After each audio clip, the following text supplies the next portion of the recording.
I didn't expect it to happen. Not like this. My life had always been about control, about precision. I built buildings, crafted blueprints, made sure everything aligned perfectly. And for the most part, that's how my life was. Orderly, structured, predictable. But, as I would come to learn, sometimes the foundation you think is solid is the one that crumbles first. It all started with the phone call. "Daniel?" Claire's voice broke through the static. Strained. Like she was trying to keep something from breaking apart. "I'm pregnant." I froze, the words hitting me harder than I expected. We'd been trying for a second child, but it felt like the news should have come with more joy, more something. Instead, there was a weight to her voice, a hesitation. I could tell it wasn't exactly the announcement she thought it would be. "Are you sure?" I asked, my mind already racing with thoughts of what this would mean. I was overwhelmed, not because I was unhappy, but because I wasn't prepared for this. I'd been wrapped up in work for so long, focusing on expanding my firm, meeting with clients, handling contractors, that I hadn't even stopped to really think about the family I was supposed to be building. The one I already had. "Yes," she said softly. "I just took the test. I wanted you to be the first to know." I had been working late again, trying to finish up designs for a new project that had taken over my life. The tension between Claire and me had been building for months, maybe longer. I had seen it in her eyes during our conversations, in the way she would glance at me before looking away, the way her lips would form the beginning of a sentence and then fall silent. But I couldn't admit to myself that it was happening. I couldn't face the reality that she might be slipping away. "I'm happy, Claire," I said, though it didn't feel like my words. It was the right thing to say, but they didn't feel real, not with the weight of the unspoken things hanging in the air between us. "I don't know if I am," she replied. The words hit me like a punch in the gut. "I don't think I am." I could hear the tension in her voice, a thread of something darker. I wanted to ask more, to press her, but I knew better. Claire didn't talk about her feelings unless she was ready, and this was not something she was ready to discuss. "I'll be home soon," I said, forcing the words out, even though I had no idea how to proceed. "We'll talk more then." But when I got home, the conversation I had expected didn't happen. Instead, the night felt empty.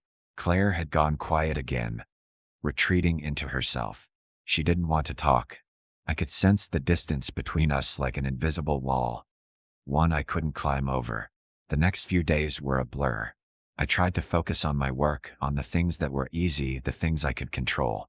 But every time I looked at Claire, I felt this gnawing emptiness, a growing dread I couldn't shake. She wasn't the woman I married anymore, and I wasn't the man she needed. I knew it. She knew it. The worst part? I couldn't tell anyone. I couldn't talk to my colleagues about it, couldn't confide in my parents. My father would say I wasn't paying enough attention, that I needed to step up, be the man I was supposed to be. My mother, ever the optimist, would tell me it would pass, that this was just a rough patch. But I knew better. It wasn't a rough patch. It was something deeper, something broken. The breaking point came one evening, a week after Claire's announcement. We were sitting around the dinner table, and I noticed something strange. Simon, my younger brother, had been coming around more often lately. He had always been close to Claire, more so than I had ever been comfortable with, but I didn't think much of it at first. He was family, after all. But tonight, there was something different about the way they interacted. It was subtle, just the way they spoke to each other, the way they would glance at one another when they thought I wasn't looking. Simon had always been the charming one, the carefree, happy-go-lucky younger brother who could do no wrong. He had that infectious smile, that ability to make everyone feel like they were the most important person in the room. I never minded it before, but tonight, as he made a joke about something ridiculous, and Claire laughed a little too hard, I felt that familiar knot of unease in my stomach. Later, when I was alone in my office, I overheard their conversation in the kitchen. It wasn't loud. It wasn't anything anyone would have noticed if they weren't paying attention. But I was paying attention. I always did. It was the little things that caught my eye. The way Simon touched her arm briefly when he handed her a glass of wine. The way Claire leaned in a little closer than necessary when they spoke. I could feel the distance between us growing, like a rift that was widening with every passing second. I stood up from my desk and walked towards the kitchen. I was aware of the tension building inside me, but I didn't know what to do with it. I couldn't just confront her. Not like this. But I couldn't keep pretending that everything was fine. I walked into the kitchen, and both of them stopped talking instantly. Simon, as usual, wore that half smile, as if everything were normal. Claire's face flushed with something I couldn't place. "I'm just going to go out for a bit," Simon said, his voice light, his eyes flickering between me and Claire. "Sure. Okay," I said, my voice low, trying to keep the tremor of suspicion out of it. As Simon left the room, I stood there for a moment, frozen. Then Claire turned to me, looking hesitant. "What's going on?" I asked, my voice rougher than I meant it to be. "What was that about?" Claire sighed and leaned against the counter, looking exhausted. "I don't know, Daniel. It's just been hard. All of it." I didn't know what to say. I wanted to yell, to demand answers, but instead I just stood there, feeling the weight of something heavy in the air between us. "I think I need some space," she said quietly, her voice shaking just a little. And I knew, in that moment, that nothing was ever going to be the same again. The days after Claire's confession felt like they were dragging on forever, each one slipping by in a haze of confusion and frustration. I couldn't shake the feeling of betrayal that gnawed at me. I had thought things were fine between us, or at least, I had tried to convince myself they were. But in the quiet hours, when I lay awake at night, I couldn't deny the truth anymore. Claire had betrayed me, and what was worse, she had done it with Simon, my brother, the one person I had trusted more than anyone. I tried to focus on work. I always did, didn't I? When life felt out of control, I retreated into the comfort of plans and blueprints. My office became my refuge, a place where things made sense. But even there, the weight of what was happening at home followed me, hanging over me like a dark cloud I couldn't escape. Every call I took, every decision I made, felt hollow. Claire and I barely spoke. She had become a ghost in the house, moving silently from room to room, avoiding my gaze whenever our paths crossed. I didn't know what to say to her, and she didn't know how to fix what was broken. We were two strangers living in the same house, each trying to hold onto something we knew had already slipped away. I started noticing small things that made the situation worse.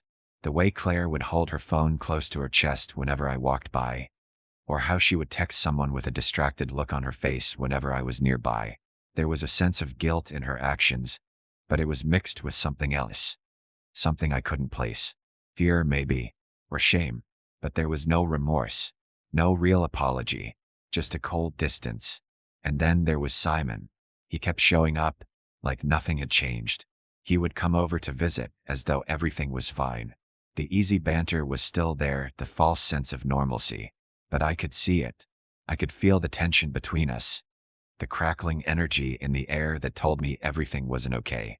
Every time Simon spoke, every time he smiled that damn smile of his, I wanted to punch him.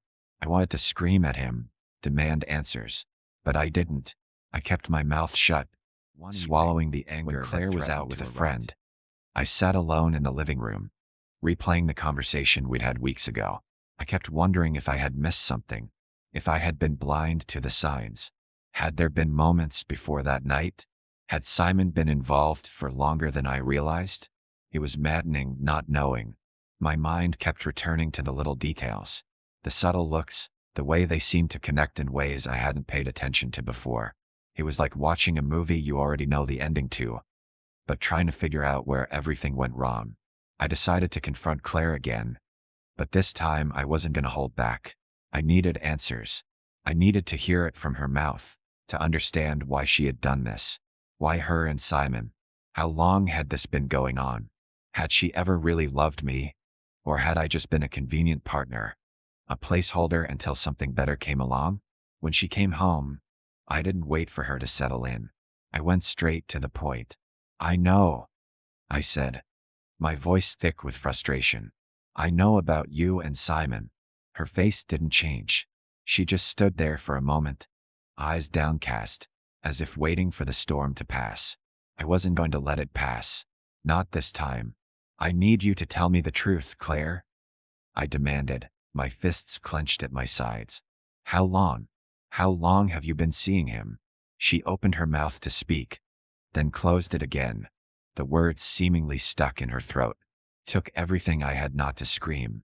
I don't know, she said finally, her voice barely above a whisper. It just happened. We didn't plan for it. But somewhere along the way, I felt like I wasn't enough anymore. You were always so busy, Daniel. So distant. I tried to tell you, but you never heard me. And Simon, he listened. He understood. I felt the breath catch in my chest. The words hit me harder than I expected. She was blaming me for her actions, for her betrayal. That's your excuse? You couldn't talk to me, Claire? You couldn't come to me and tell me what was wrong. My voice cracked, the weight of it all becoming too much. Instead, you went behind my back. You went to my brother. Her eyes filled with tears, but she didn't look at me. She stared at the floor, as if ashamed of what she had done. I'm sorry, Daniel. I know it doesn't make sense, but I felt so alone. And Simon, he made me feel seen. He made me feel like I mattered again. It was like a slap to the face. I wanted to scream at her, to tell her how wrong she was, how she had betrayed everything we had built together. But I couldn't. Instead, I just stood there, feeling like the ground had been ripped out from under me. This wasn't how I envisioned my life turning out. I had built everything, my career, my home, my family, on the belief that we were a team. But now I realized how fragile that foundation had been. I had been so caught up in my own ambitions that I had failed to see what was right in front of me. Did you love him? I asked, the question hanging in the air between us, sharp and unforgiving. She hesitated, her fingers twisting in her lap. I don't know. I don't know anymore. It was complicated. I didn't mean for it to go this far. Felt like a punch to the gut. She didn't even know. It was all a blur to her. A mistake. But it wasn't just a mistake. It was a betrayal. A betrayal that I could never forget. The room was silent for a long time, and I felt a cold emptiness settle inside me. I didn't know what to do with the feelings swirling in my chest. Part of me wanted to forgive her, to understand her pain. But another part of me, my pride, my hurt, wanted to walk away, to never look back.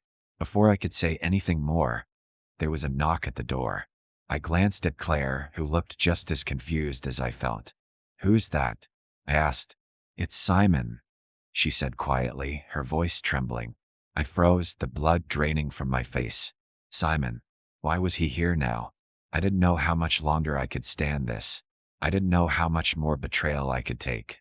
I stood frozen in the doorway, staring at Claire, my mind racing. The knock on the door felt like the final blow, like I had just been handed the last piece of a puzzle I didn't want to finish. Simon. Why was he here now, of all times? What did he think he was doing? Claire looked up at me, her eyes wide, a mixture of fear and guilt crossing her face. Daniel, I didn't know he was coming. I didn't ask him to. I didn't wait for her to finish. I turned, my body moving on its own, almost as if I were watching someone else, and marched toward the door.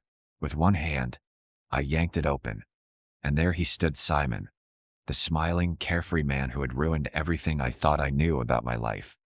His grin faltered when he saw my face, and I couldn't help but notice the slight shift in his posture, the way his easy confidence cracked just a little. He had always been the one to walk into a room like he owned it, the one who never had to worry about anything, always getting what he wanted. But now, standing in front of me, there was something in his eyes, a flicker of something I couldn't quite place. It almost looked like fear. But why would he be scared? He had everything. He had Claire. Hey, Daniel, he said, trying to act casual. I just thought I'd come by. I didn't know you'd be. Why are you here, Simon? The words came out sharper than I intended.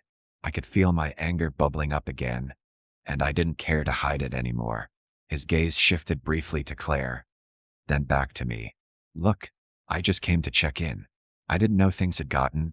He trailed off, looking for the right words, and I wasn't sure whether he was trying to sound concerned or just trying to buy time. No, you didn't know. I said, stepping aside to let him in, though I wasn't sure why I was allowing it. But you knew about Claire and me. You knew everything. Don't pretend like you don't. Claire was standing behind me now, her hands trembling at her sides. She opened her mouth, as though she was going to say something, but stopped herself. I didn't want to hear her excuses anymore. I didn't care. Not when Simon was standing in my house, acting like nothing had happened, like he hadn't slept with my wife. I motioned for Simon to sit down, my voice cold. Take a seat, Simon. I think we need to talk. He hesitated, glancing at Claire, but eventually, he sat down on the couch. I didn't sit. Couldn't. I just stood there, waiting, my hands clenched tightly at my sides. I was done pretending. I needed answers, and I needed them now. You've been sleeping with my wife, I said, my voice flat, but the words felt like acid on my tongue. How long? Simon shifted uncomfortably, glancing at Claire again, but she wasn't offering him any support. She just stood there, silent, waiting for him to speak. Finally, after what felt like an eternity, he answered. Maybe a few months, Simon muttered, his voice almost too quiet. I never meant for it to get this far, man. It just happened. I wanted to punch him. I wanted to scream, to throw something, to break everything in this damn room. But I held it in. I had to hear him out, had to know what he was going to say. I needed to understand the why, the how, the details that had led up to this betrayal. Just happened, I repeated, struggling to keep my voice steady. You didn't mean for it to get this far? You mean you didn't think about the consequences? About me? About our family? Simon looked away, unable to meet my gaze. It's not like that, okay? It's not, we never planned for it. It just… He rubbed his face, his words faltering as he searched for an explanation. It was complicated. You were always so busy. You didn't notice how things were between you and Claire. The words hit me like a freight train. I had known, deep down, that something wasn't right, that I had let my work consume me. I had let everything else slip through my fingers while I focused on building my career. But hearing it from him, hearing him blame my absence for his betrayal, that's your excuse, Simon? It made my blood boil. I asked, my voice rising in anger. You think it's okay to sleep with my wife because I didn't notice? My fists were clenched, and I could feel the muscles in my neck tightening. I didn't think it was like that. Simon snapped back, his voice finally rising, too. It wasn't like we were trying to hurt you. It was just… She was there and we connected. I'm sorry. I didn't mean for any of this to happen. It wasn't supposed to be this way. I didn't know how to respond to that. I didn't know what to say to someone who had just admitted to everything. Someone who had broken every boundary, every rule of decency, without so much as a second thought. But what was I supposed to do? There was nothing I could say that would fix this. Nothing I could do to make it go away. I turned to Claire, my eyes burning with frustration. And you, Claire? I asked, the words coming out in a low, strained whisper. You really didn't think this would come to light? You didn't think about me at all? Her face crumpled, and the tears started to fall. I don't know, Daniel. I don't know anymore. It was just easier to pretend it didn't matter. I couldn't take it anymore. I walked out of the room, my head spinning. Every part of me screamed to leave, to walk away from all of this. But I couldn't. I had too much at stake. Our son, our life, everything I had worked for. It was all slipping through my fingers. I went into the garage, pacing back and forth, trying to get my bearings. My mind was racing, every thought tangled up in anger and confusion. I wanted to make it stop. I wanted to understand how they could do this, how they could look me in the eye and pretend nothing had changed. But nothing made sense anymore. After a few minutes, I heard footsteps behind me. I didn't turn around. I didn't want to face her.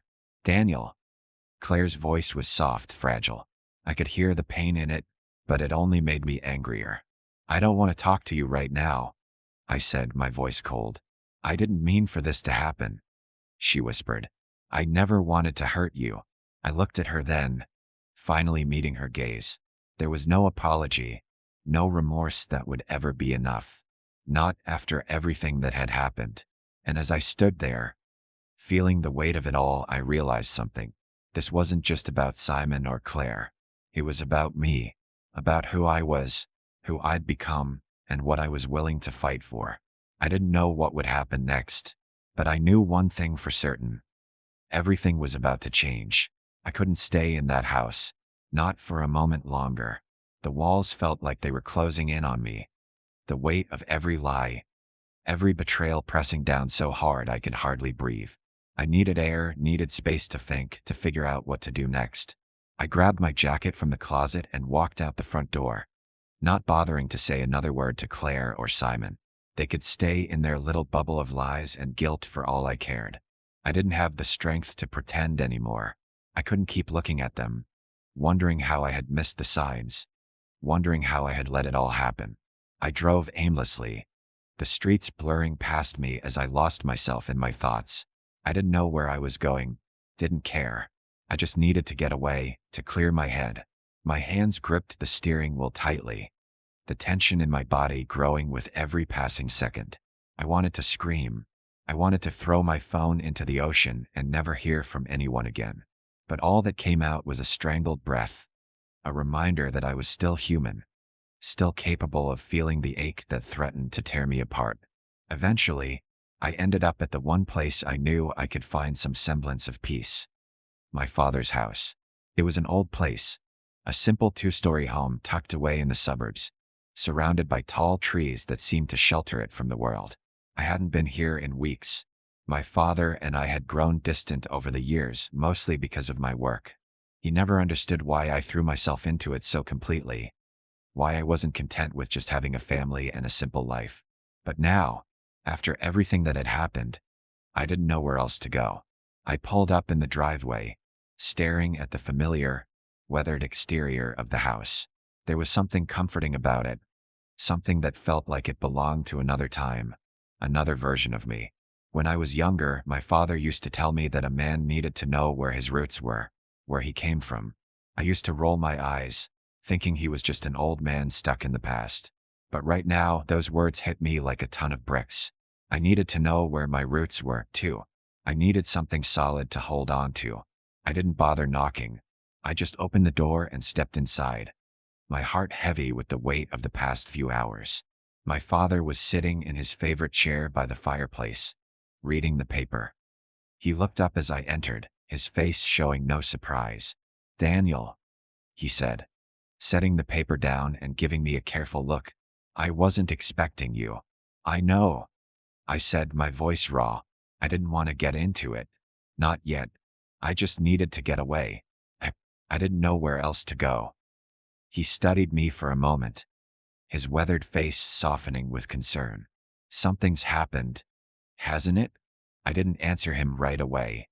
I just stood there, feeling the sting of everything I had just gone through. I wanted to break down, to cry, to admit that I didn't have a clue what I was doing or how to fix this. But I couldn't. Not with him. Not yet. I started, my throat tight. "Claire, my brother, they've been seeing each other, behind my back, for months." There was a long silence.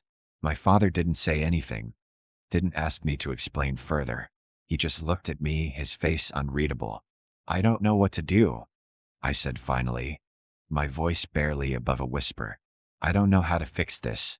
How do I fix something like this?" My father sighed deeply, rubbing his face with his hand. "You can't fix it, son. Not like you think you can. Sometimes things just break. People break. And all you can do is decide what to do next." His words stung more than I expected. I had been hoping for some kind of solution, some kind of answer. But my father wasn't giving me one. Instead, he was telling me that this wasn't something I could fix, that maybe there was no fixing it at all. "I don't know if I can stay with her," I said, my voice shaky. How could I look at her, knowing what she's done? And Simon, how could he betray me like that? My father's expression softened, and for the first time, I saw a flicker of empathy in his eyes. "People make mistakes, Daniel. Sometimes they don't even know why they make them. But that doesn't mean you have to be a part of their mistakes. You don't have to forgive them if you don't want to." "I don't know what I want," I admitted. I don't know what I'm supposed to feel. I'm angry. I'm hurt. I feel like I've lost everything. You haven't lost everything, my father said gently. You still have yourself. You still have control over how you handle this. The only thing you can change is how you move forward.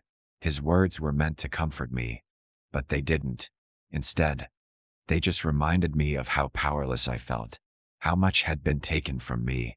I had built my life, my family with my own hands. I had worked so hard for everything, and now it was all slipping away.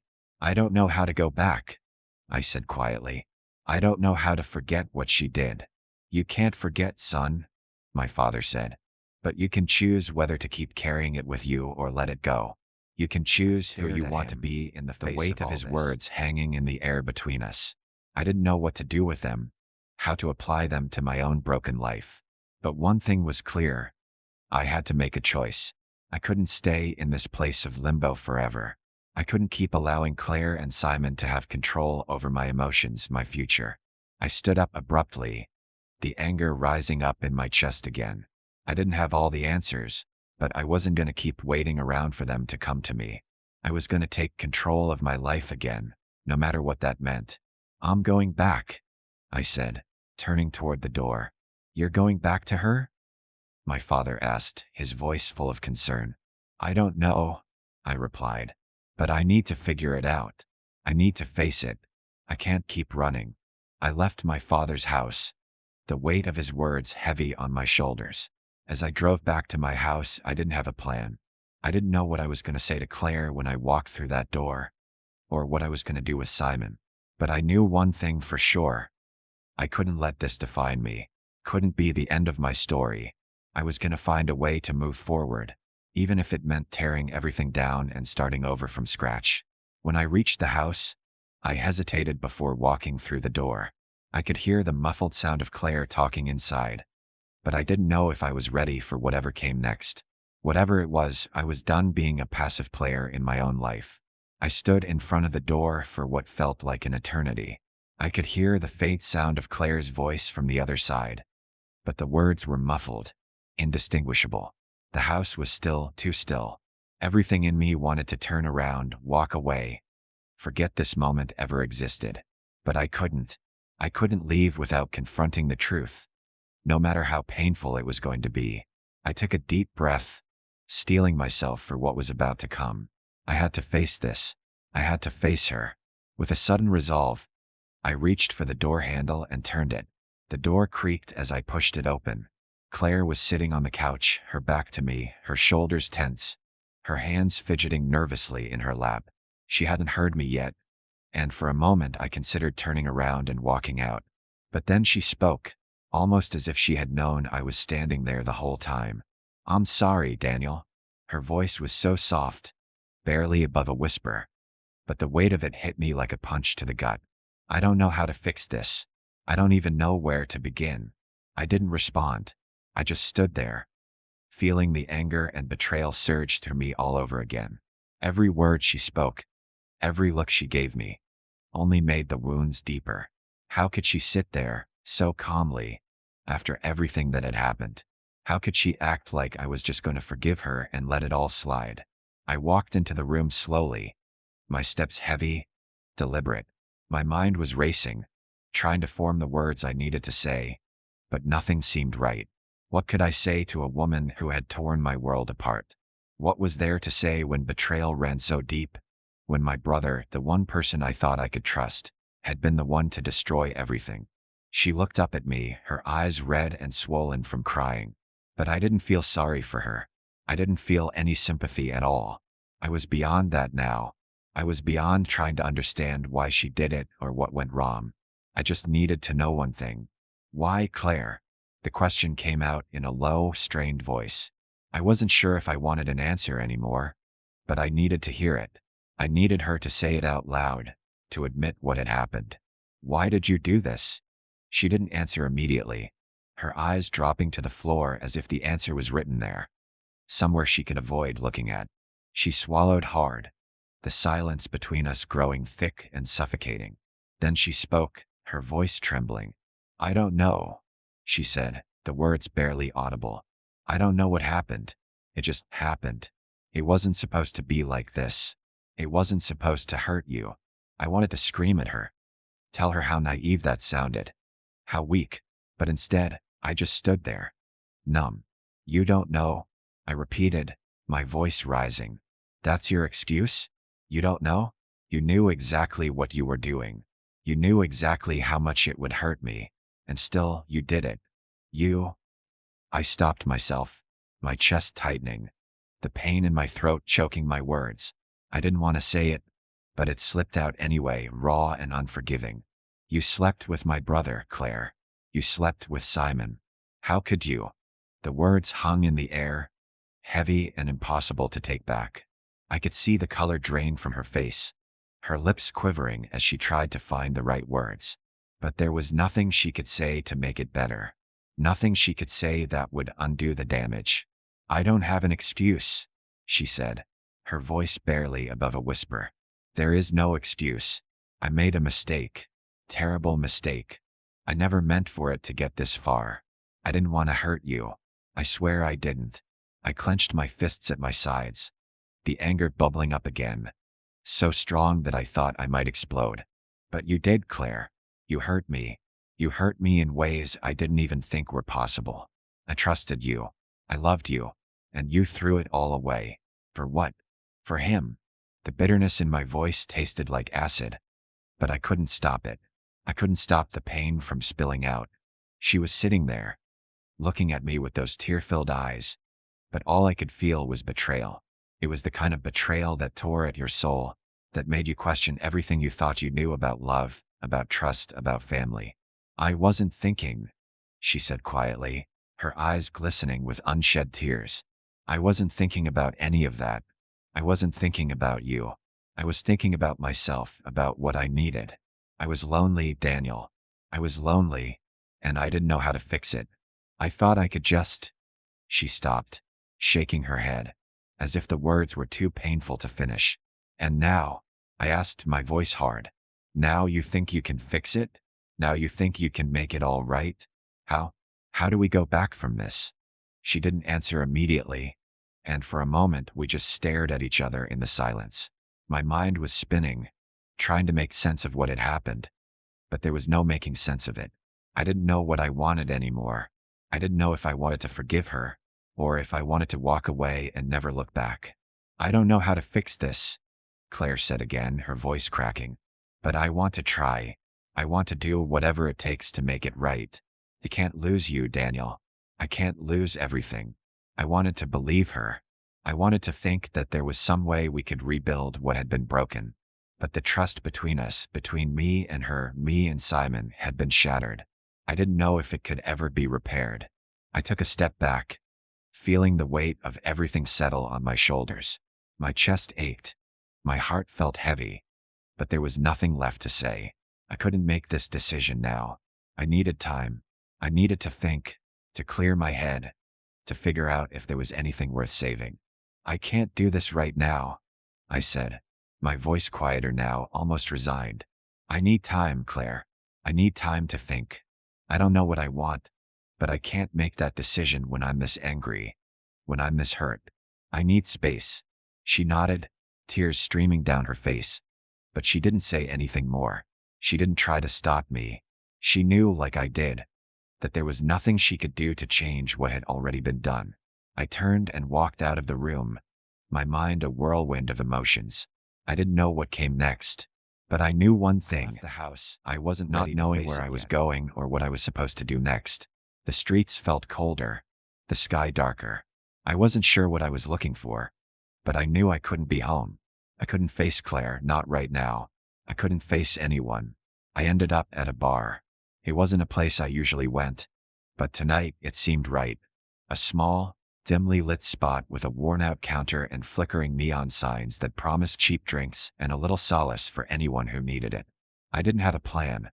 I just needed to drown out the noise in my head. I needed to feel something other than the crushing weight of betrayal, guilt, and loss.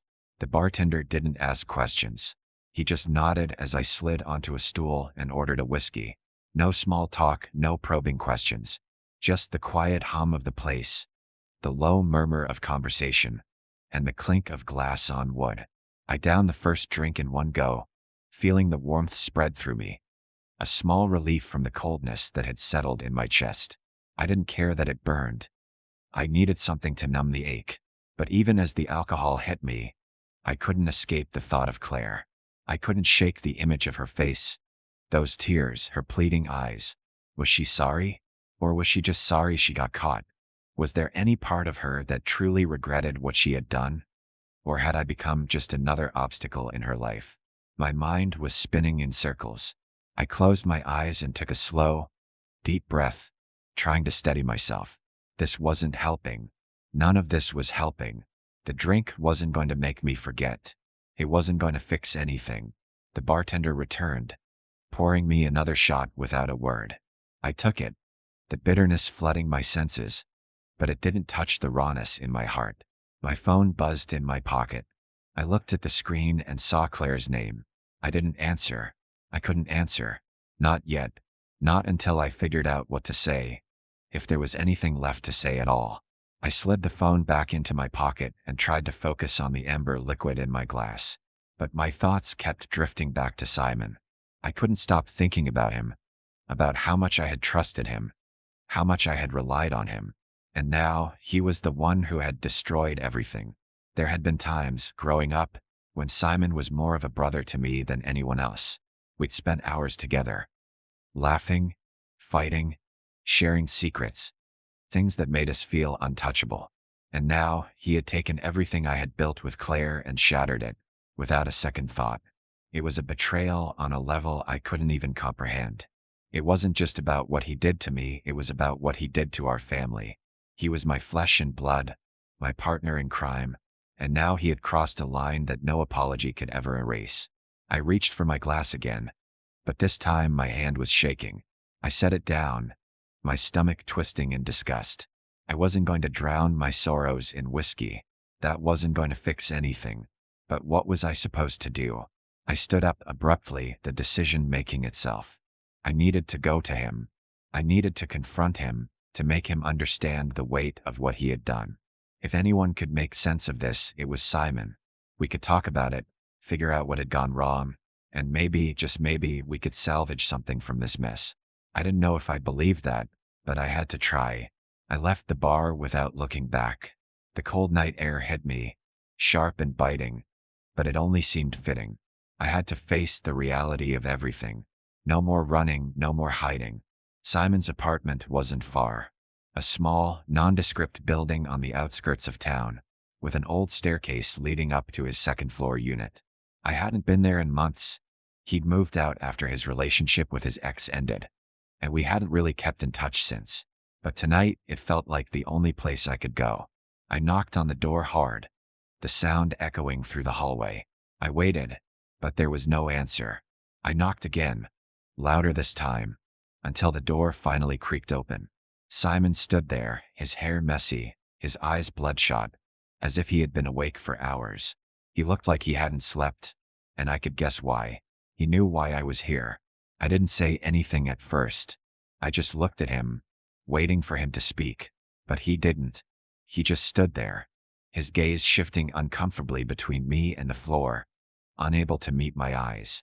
I took a step forward, and with that simple movement, everything between us changed. "What the hell, Simon?" My voice cracked, the anger and hurt coming through in full force. "What the hell were you thinking?"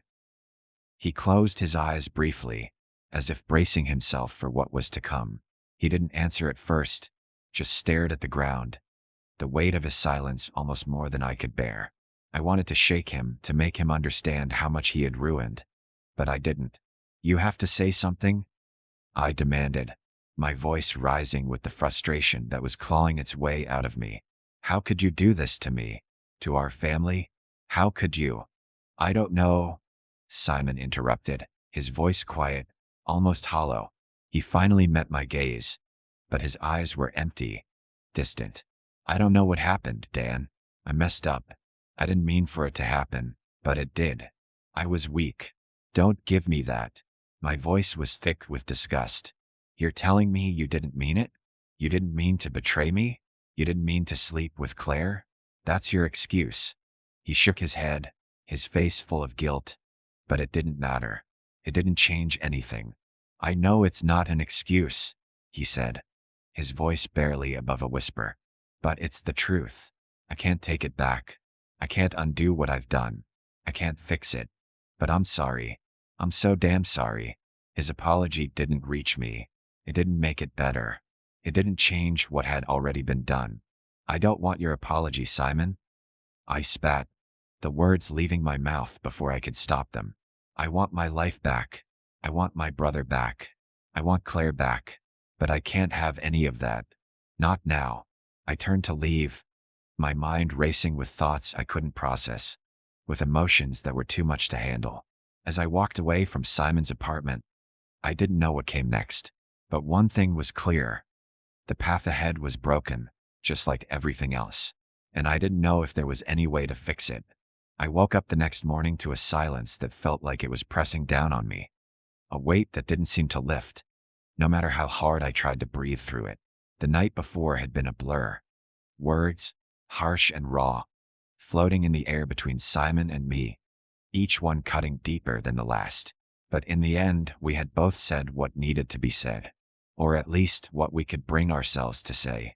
Claire hadn't called again after I left. I had expected a flurry of texts, of apologies, of promises to make things right. But there was nothing, just silence. I didn't know if that made it worse or better. I wanted to hate her for it, for leaving me to stew in my own thoughts. But there was a part of me that understood. What could she say to make this better? What could she say to undo everything? I ran my hand through my hair and sat up, my head pounding, my body sore from tension. I hadn't slept well, if at all.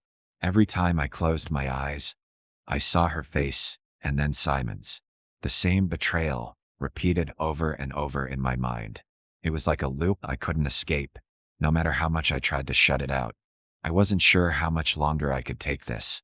I stumbled out of bed and dragged myself into the kitchen, hoping that something as simple as a cup of coffee might settle my nerves. My hands were shaking, still not fully awake, still trying to make sense of everything. I filled the kettle and set it to boil, staring at the steam rising from the spout as I tried to collect my thoughts. What did I want now? What was I supposed to do next? I had confronted Simon and I had told him exactly how I felt. How I felt about what he had done. How I felt about the betrayal, about everything. And I had walked away. But it didn't change anything. The truth was, I didn't know what I wanted from him. I didn't know if I could ever forgive him, or Claire. I didn't know if I even wanted to try. I grabbed my phone and stared at it for a long moment. There were no new messages. I didn't know whether to be relieved or frustrated. The longer this silence lasted, the harder it was to know where I stood. I hadn't told anyone about what happened. I hadn't called my parents or any of our friends. They didn't need to know. Not yet. It was too fresh, too raw. I wasn't ready to explain it, even to the people who cared about me. I set the phone down and poured my coffee, letting the warm liquid fill the cup as I tried to steady myself. My hands were still shaking, and I couldn't stop thinking about Claire. I had told her I needed time, but in truth, I didn't know how much time I needed. I didn't know if I ever wanted to see her again. As I sat there, my thoughts drifting, I felt the weight of the decision pressing down on me. What was the next step? Was there a next step? My phone buzzed, interrupting my thoughts. I picked it up quickly, my heart racing for a reason I couldn't explain. It was Claire. I stared at the screen, my thumb hovering over the message. I wanted to ignore it. I wanted to pretend that nothing had happened, that everything could go back to normal. But that was impossible. There was no going back. I opened the message. I miss you, Daniel. Please, let's talk. I can't do this alone. I stared at the words, feeling the anger flare inside me once again. She missed me? After everything? How could she say that with a straight face? How could she pretend like things could just go back to normal? I put the phone down without replying. I couldn't respond right now. I couldn't deal with her guilt, with the emotions that still felt so raw. I grabbed my jacket and left the apartment. I didn't know where I was going, but I needed to be out of there. I needed to get some air, to clear my mind. I didn't want to sit in the silence any longer. Didn't want to let my thoughts consume me. The streets outside were bustling with life, the usual hum of cars and people moving in every direction. But for some reason, I felt disconnected from it all, like I was watching it from behind a glass, unable to touch it. Everyone was living their lives while mine had fallen apart. I walked aimlessly, not sure where my feet were taking me, until I ended up at the park. The same park I had taken Claire to on our first date. Seemed fitting in a twisted way. The place where we had once laughed and talked about the future now felt like a graveyard for all the dreams we had shared. I sat on a bench and let the cool breeze wash over me.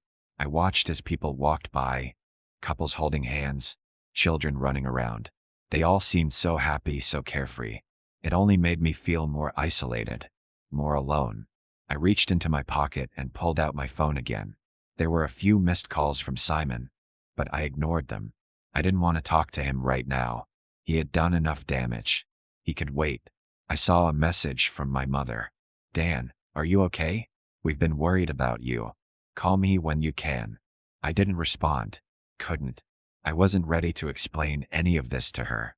I wasn't ready to tell anyone about the mess my life had become.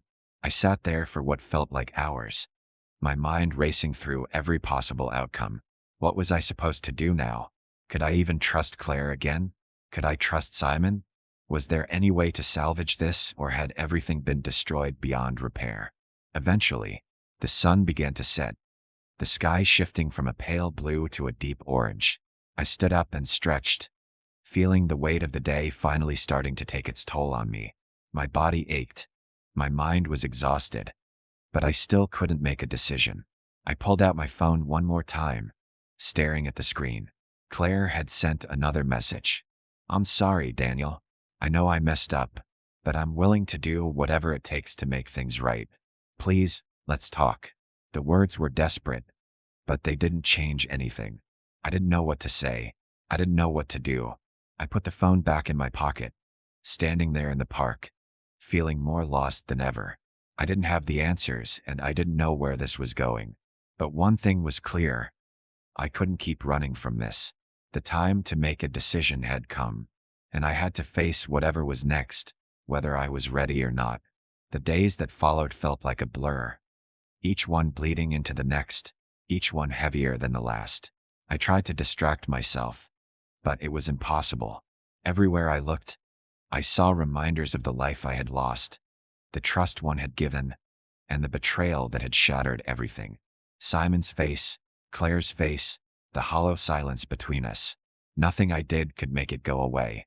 I couldn't bring myself to call Claire. I couldn't bring myself to answer her texts.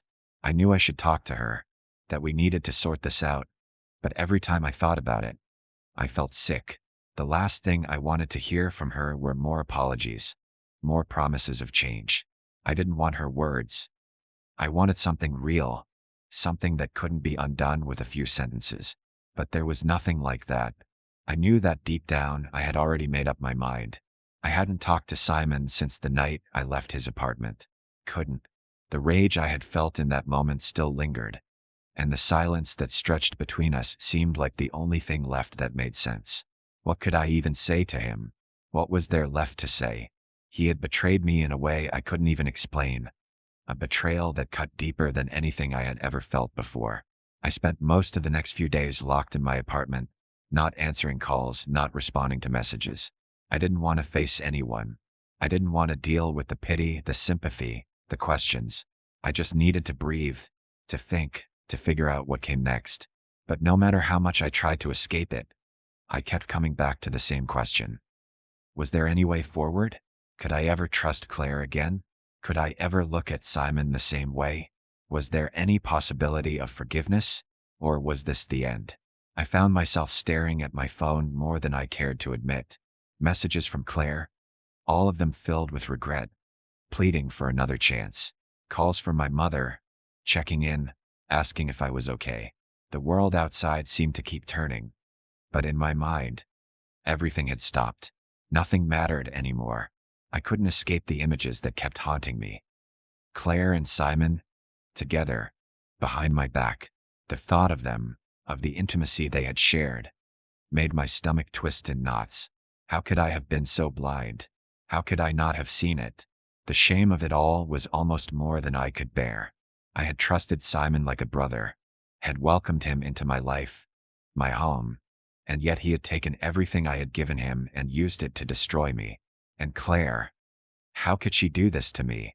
The woman I had shared everything with, the woman I had built my future around, had thrown it all away. And for what? A moment of weakness? A stolen desire? I couldn't understand it. I didn't want to understand it. But I knew I had to face it. I couldn't keep running from this. I couldn't keep pretending like it hadn't happened. I needed closure, even if it came with pain. Even if it meant facing Claire and Simon. Facing the truth of what they had done. I didn't know if I was ready for that, but it was the only way forward. I picked up the phone, hesitated for a moment, and then dialed Claire's number. My heart was pounding in my chest as I waited for her to pick up. When she finally did, her voice was small, tentative. "Daniel?" she asked, as though she wasn't sure if she was speaking to me or to a ghost. "It's me," I said, trying to keep my voice steady. Other end of the line, and I could hear her breathing, almost as if she was trying to prepare herself for what was to come. "I know," she whispered, the weight of the words heavy in her tone. "I've been waiting for you to call. I've been waiting to fix this. Fix it," I repeated, the bitterness creeping into my voice before I could stop it. "You think you can fix this? After everything?" "I don't know what else to say," she said quickly, almost desperately. "I'm sorry, Daniel. I never meant for any of this to happen. I never wanted to hurt you. But you did," I said, my voice colder than I had intended. "You hurt me in a way I didn't think was possible." "I know," she replied softly, a note of tears in her voice. "I know, and I hate myself for it. I don't know why I did what I did. I don't know what happened. But I swear to you it wasn't because I didn't love you. It wasn't." I closed my eyes, trying to process the flood of emotions rushing through me. Part of me wanted to scream at her, to tell her everything I had been feeling, to make her understand how deeply she had betrayed me. But another part of me just wanted to hang up, to end the conversation before it tore me apart completely. But I couldn't do that. I couldn't walk away without hearing the truth, without getting some kind of answer. "Why him?" I asked, my voice barely above a whisper. "Why Simon?" "I don't know," she said, her voice cracking. "It wasn't supposed to happen. I didn't plan it. It just happened. And now I regret it more than anything." The silence between us stretched out, heavy and suffocating. I didn't know what to say next. I didn't know if there was anything to say. "Do you love him?" I asked, the question slipping out before I could stop it. There was another long pause, and when she spoke again, her voice was filled with shame. "No, I never loved him. Not like I love you. But that doesn't change what I did." I wanted to say something, to tell her how much her words didn't matter. But I couldn't, because deep down, I knew this conversation wasn't going to fix anything. It wasn't going to make the pain go away. It wasn't going to bring back the trust, the connection we had once shared. "I think I need some time," I said, my voice steady, though my heart was racing. "I think we both need some time. I don't know what comes next." "I understand," she replied, her voice small. I hope someday you can forgive me. I hope someday we can figure this out." But as I ended the call, I knew something. I knew that forgiveness wasn't the answer. I knew that nothing would ever be the same again. And as I stood there, looking at the phone in my hand, I knew that the next step wasn't just about forgiveness. It was about finding a way to rebuild the pieces of my life, the ones that still remained, and to find peace, even if it meant letting go of the people I had once trusted the most. I didn't know where that would lead, but I knew I couldn't keep living in the shadow of what had happened. Whatever came next, it had to be something different. I had to move on. I had to find my way back to myself. But I wasn't ready to face Simon just yet. Not now. Not until I could figure out what to do with the rage that still burned inside me. I needed space. Time to breathe, to think. Time to heal. It's strange how time has a way of making things feel less sharp, less painful. I don't know if that's healing or simply the mind's way of protecting itself. Maybe it's both. All I know is that a few months have passed, and the weight of the betrayal still lingers. But it's not as heavy. It's not all-consuming. It's just there. A scar. A reminder of what happened, but no longer a constant ache. I still don't have all the answers, and maybe I never will. But I've learned that it's not about finding all the answers. It's about learning how to live with the uncertainty, with the broken pieces of everything that's happened. The truth is, there's no easy way to pick up the pieces of a shattered trust. But you can rebuild piece by piece even if the cracks always show. I started seeing a therapist. I didn't want to at first. I thought I could do it alone. That time would heal everything. But it didn't. And so I started going, sitting in that small, sterile room with a stranger, talking about the mess that had become my life. The first few sessions were brutal. I didn't want to say the things that were bubbling up inside of me. I didn't want to talk about Simon or Claire, or how I felt like everything I knew had been a lie. But little by little, it became easier. Somewhere along the way, I stopped feeling sorry for myself. Somewhere along the way, I started to realize that I wasn't the only one who had been hurt. Claire had been hurt too. Maybe not in the same way, maybe not as deeply, but she had lost something too. I don't think I'll ever be able to fully understand why she did what she did. But I know that in the end, I can't live my life looking back at that moment, because it will never change. What happened is in the past. The future is what matters now. I haven't seen Simon since that night I walked away. I haven't spoken to him, haven't reached out. Part of me wants to yell at him, to scream about how he's ruined everything, how he's destroyed a friendship I thought I would have forever. But I know that's not what I need. What I need is distance. What I need is space. And I've given myself that. I've been focusing on the things I can control. I've thrown myself into work. I've started running again, something I hadn't done in years. It's strange how something as simple as putting one foot in front of the other can bring clarity, can quiet the noise inside your head. I run every morning now, the rhythmic pounding of my feet against the pavement somehow grounding me, giving me back a sense of control I didn't know I'd lost. I still think about Claire sometimes. I don't think I'll ever stop, but the anger I once felt has dulled. And in its place, there's a strange peace. I don't need her to apologize anymore. I don't need her to explain herself. I don't need her to fix anything. I've learned how to live without her, how to exist on my own terms. I started dating again, though it's nothing serious. I'm not looking for a relationship. Not yet. I don't think I'm ready for that. But there's something freeing about meeting new people, about having conversations that don't involve betrayal, about laughing without the heavy weight of the past hanging over me. It's been a good distraction. A reminder that life doesn't stop just because you've been hurt. It was a quiet evening, the sun just beginning to dip below the horizon when my phone rang. I didn't recognize the number, but something told me it was him. My heart started to race, my breath catching in my chest. I didn't want to answer. Part of me wanted to just ignore it, to pretend like I never saw the call. But I couldn't. I couldn't keep running from it. I took a deep breath and answered. "Hello, Dan." Simon's voice came through the line, raw and tired. "I need to talk to you." I didn't know what to say. I didn't know what I could say, what was left to say after everything. "I don't know if I'm ready for this, Simon," I said, my voice shaky despite myself. "I don't know what you want from me."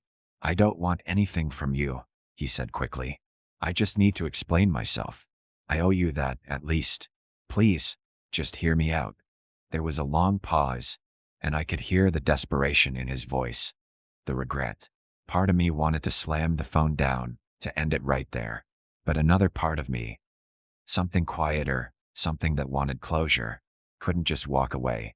Not now. Not after everything. "All right?" I said, my voice firm despite the storm brewing inside of me. "I'm listening." He took a deep breath. "I don't know where to start. I spent the last few months trying to figure out what happened, what I did wrong, how everything got so messed up, and I don't have all the answers. I don't know if I'll ever be able to explain it in a way that makes sense. But I need you to know that I never meant to hurt you. I never meant for any of this to happen." The words didn't offer me any comfort, didn't change the hurt that still sat heavy in my chest. But hearing him say them, hearing him admit that he was just as lost as I had been, gave me something. It wasn't forgiveness. It wasn't reconciliation. But it was a start. Why Simon? I asked, my voice barely a whisper. Why her? Why Claire? I don't know, he replied, his voice breaking. I don't know what happened. It wasn't planned. It wasn't supposed to happen. But it did, and I can't take it back. I never wanted to lose you. You were like a brother to me, Dan. And I destroyed that. I didn't respond right away. What was there to say? I couldn't undo what had been done. Couldn't undo the lies, the betrayal. I don't know what comes next, I said finally. I don't know if we can ever go back to what we were. But maybe someday we can find a way forward. I don't know if that means we can be friends again. But I can't keep holding on to this anger. I can't keep carrying it. There was a long silence on the other end of the line, and I could hear the weight of his own grief, his own guilt pressing down on him. I understand, he said quietly, and I'll be here whenever you're ready, if you're ever ready. I hung up the phone feeling both lighter and heavier than I had in months. It wasn't an answer. It wasn't closure. But it was a start. And sometimes that's all we need. A start.